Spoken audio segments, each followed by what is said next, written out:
আসসালামু আলাইকুম। মুনাফার এই পর্বে থাকবে একই নিয়মের 4টি অঙ্ক নিয়ে বিস্তারিত আলোচনা, যা বিভিন্ন চাকরির পরীক্ষায় আসছে। এখানে প্রতিটা প্রশ্নের সামনে লেখা আছে কোন চাকরির পরীক্ষা কত সালে আসছে।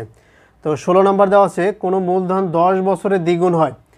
আচ্ছা, 10 বছরে সময় হচ্ছে 10 বছরে দ্বিগুণ হবে, তার মানে আসল যদি 100 টাকা হয়, দ্বিগুণ মানে কি? দ্বিগুণ মানে 200 টাকা। তো বাড়ছে কয় টাকা? এখানে মুনাফা 100 টাকা। তো আমরা বলতে পারবো এই 100 টাকা বাড়ার জন্য তাকে কত বছর সময় অপেক্ষা করতে হয়েছে? 10 বছর।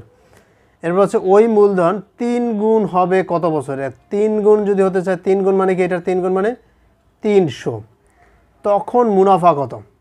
তখন মুনাফা হচ্ছে, তাহলে এই যে এটা হচ্ছে 3 গুণ, এই যে 300 থেকে যদি আসল বাদ দিই তাহলে মুনাফা বেড়ে যাবে কত? 200 টাকা। তো 100 টাকা হইতে যদি তার 10 বছর সময় লাগে, এই 200 টাকা হইতে অবশ্যই তার দ্বিগুণ সময় 20 বছর সময় লাগবে। এবার এইভাবে একটু চিন্তা করলেই হয়ে যাবে। আর 4 গুণ হইতে লাগবে 30 বছর, 5 গুণ হইতে লাগবে 40 বছর। তাহলে এখানে সঠিক উত্তর হচ্ছে গ নম্বর, এই যে 20 বছর। এখানে 17 নম্বরটাও 16 নম্বর মতো। এখানে বলছে একই হার মুনাফায় কোনো আসল 6 বছরে মুনাফা আসলে দ্বিগুণ হয়। তাহলে 6 বছর আমরা ধরে নিলাম, 6 বছর।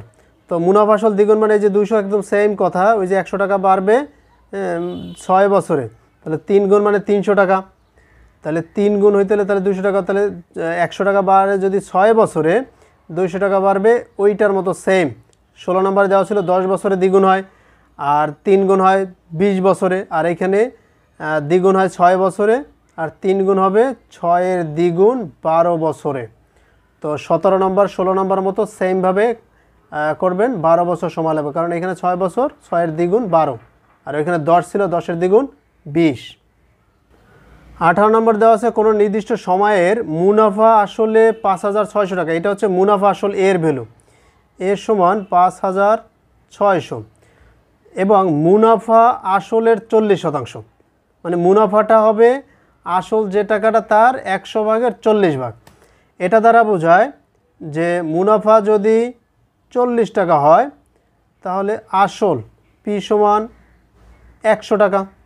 তো শতকরা হিসাবে আমরা যদি এইটার চিন্তা করি, এই যেটা দেওয়া আছে সেই হিসাবে, তখন মুনাফা আসল দাঁড়াবে 140 টাকা। মানে এটা হচ্ছে এই রকমের যে আসল যদি 100 টাকা হয়, তাহলে মুনাফা হচ্ছে 40 টাকা, তখন মুনাফা আসল 140 টাকা এইটা। কিন্তু অরিজিনালি আমাদের মুনাফা আসল হচ্ছে 5600 টাকা। তো এটা খাটিয়ে আমরা এটার থেকে বের করতে পারি কী রকমের? যেমন মুনাফা আসল যদি 140 টাকা হয়, তাহলে আসল কয় টাকা? আসল অবশ্যই 100 টাকা। তাই মুনাফা আসল যদি 1 টাকা হয়, তাহলে আসল কত? 100 ভাগ 140। আর মুনাফা আসল যদি এই 5600 টাকা হয়, 5600 টাকা, তাহলে আসল কত? 100 গুণ 5600 ভাগ 140। এই 0 0 কেটে দিলাম, তাহলে 14, এই 56-এর মধ্যে যায় 4 14 56 আর 40। তা 40 আর 100 গুণ করলে আসবে 4000। এইখানে এই 4000 টাকা হচ্ছে তাহলে আসল। তাহলে আমরা বলতে পারবো মুনাফা আসল 5600 টাকা হলে আসল 4000 টাকা। কয় বছর আমরা জানি না। তো এইখানে তাহলে আমরা বলতে পারবো যে আয়ের ভ্যালু কত? এই মুনাফা আসল থেকে যদি আসল বাদ দিই, 5600 থেকে 4000 বাদ দিলে থাকবে 1600।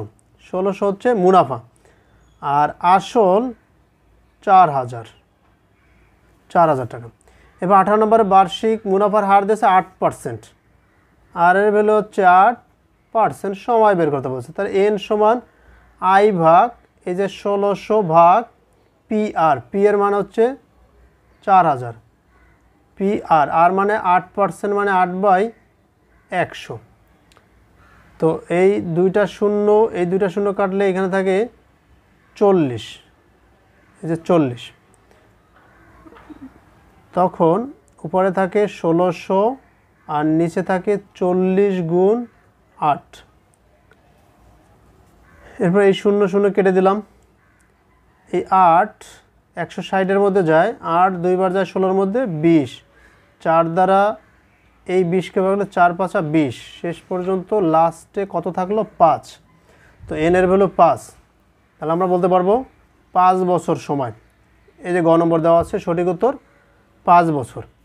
এভাবে করা যায়। তো এইখানে এগুলোকে কাটাকাটিও করা যায়, এটার সাথে এটাও কাটাকাটি করতে পারতাম, তারপর এটার সাথে কাটাকাটি করতে পারতাম। এটা আমি এমনভাবে করাইছি যাতে একদম ছোট থেকে ভেঙে ভেঙে ক্ষুদ্রভাবে কীভাবে করা যায়। 19 নম্বর দেওয়া আছে কিছু টাকা 8% লাভে 3 বছরে লাভ আসলে এত টাকা হয়। এখন এই শতকরা হিসাবে দেখি, তাহলে 8% মানে 1 বছরে 8 টাকা লাভ হয়, 3 বছরে লাভ হয় 3 8 24 টাকা, এটা হচ্ছে লাভ। আর আসল তো 100 টাকাই ছিল, তাই শেষ পর্যন্ত 124 টাকা হচ্ছে লাভ আসল। তাহলে লাভ আসল যদি 124 টাকা হয়, তাহলে আসল কয় টাকা? আসল এই যে 100 টাকা, লাভ আসল যদি 124 টাকা হয়, লাভ আসল যদি 1 টাকা হয়, তাহলে আসল কত? 100 ভাগ 124। আর লাভ আসল যদি 1860 টাকা হয়, এই যে 1860 টাকা দেওয়া আছে, তো তখন আসল কত হবে? 100 গুণ 1860 ভাগ 124। এই যে নিচে 124 আছে, এই 124 দিয়ে যদি আমরা এই 1860কে ভাগ দিই, দিয়ে দেখতে পারি ভাগ যায় কিনা। হ্যাঁ, ভাগ যায়। কত আসবে? 15। তাহলে শেষ পর্যন্ত 15-এর 100 গুণ করলে হবে 1500। তো এইখানে আমরা বলতে পারবো যে আসল কত টাকা? 1500 টাকা।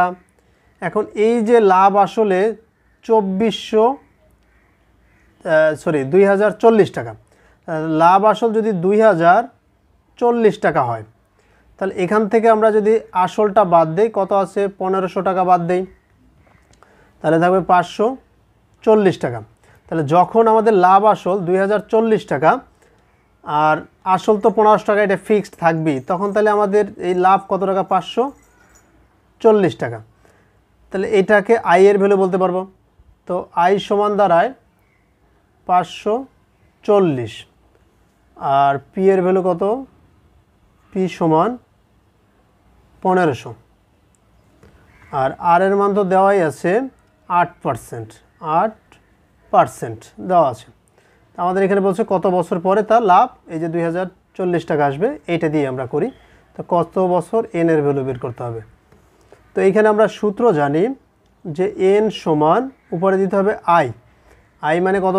540, আর নিচে পি এর ভ্যালু 1500 গুণ 8% মানে 8/100।